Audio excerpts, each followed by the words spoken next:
Welcome viewers. You are watching Tube Science Learning Academy. Tube Science Learning Academy official YouTube চ্যানেলে তোমাদের প্রত্যেককে স্বাগত জানাই।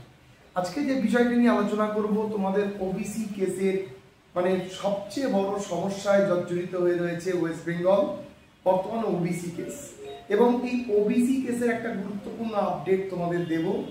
কালকেই ভিডিওটা করা উচিত ছিল, আর কালকে সুপ্রিম কোর্ট আমাদের ডিভিশন বেঞ্চে যে হাইকোর্টে তোমার হচ্ছে এই মামলাটা ছিল, সেই মামলাটার রেসপেক্টে কি আপডেট সমস্ত কিছু তোমাদেরকে আমি দেবো পরবর্তী ভিডিওতে। আমি ওবিসির জন্য একটা সেপারেট ভিডিও করে দিই, তার কারণ ওবিসির ভিডিওটা সবাই দেখবে।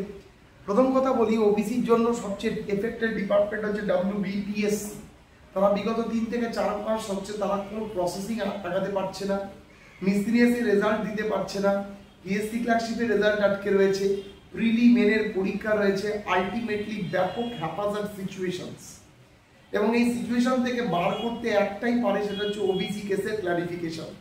তার কারণ তারা যে রিক্রুটমেন্ট প্রসেসের মধ্যে আজকে গেছে, সেই জায়গায় গিয়ে তাদের ভ্যাকেন্সি নিয়ে যে সমস্ত ফেস করতে হচ্ছে, ওবিসি এর ভ্যাকেন্সি, ওবিসি বির vacancy, ultimate OBC a community পরবর্তীতে ওবিসি বি হয়ে গেছিল, ওবিসি বি কমিউনিটি পরবর্তীতে ওবিসি এ হয়ে গিয়েছিল, এবং তারা কিন্তু সবাই গিয়ে হাইকোর্টে কেস করে।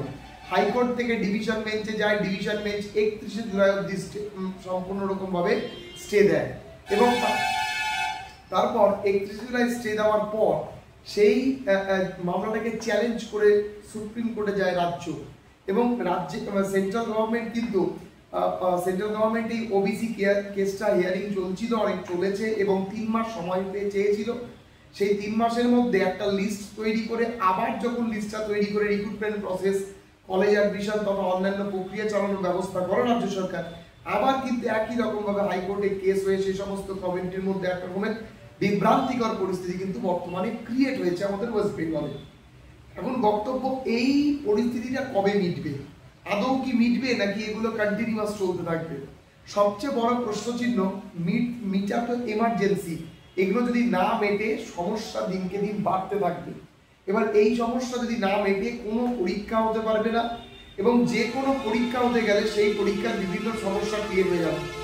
তো সেই জায়গায় দাঁড়িয়ে আমাদের প্রত্যেকের মানে এটা সবাই আমরা এটা নিয়ে খুব চিন্তিত যে ওবিসি কেসটা কবে মিটতে পারে।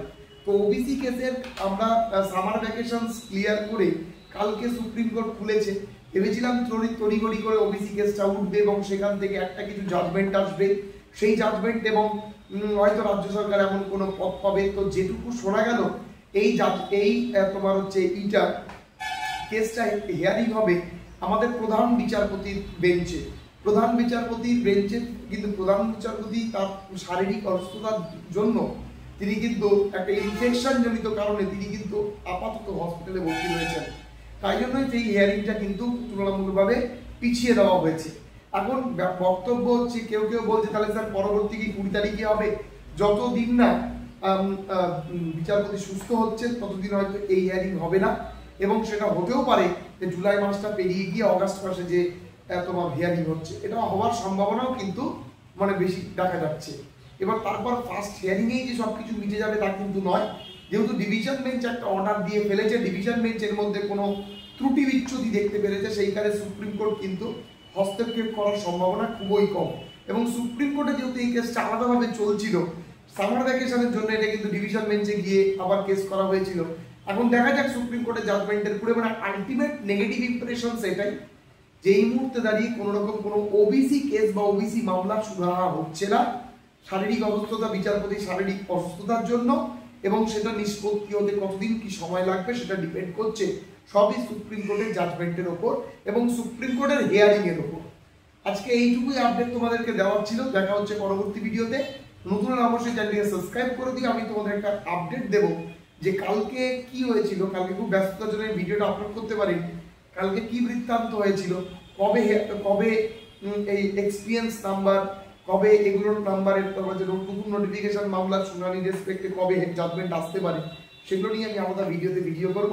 আজকে এইটুকুই। ভালো থাকবেন সবাই।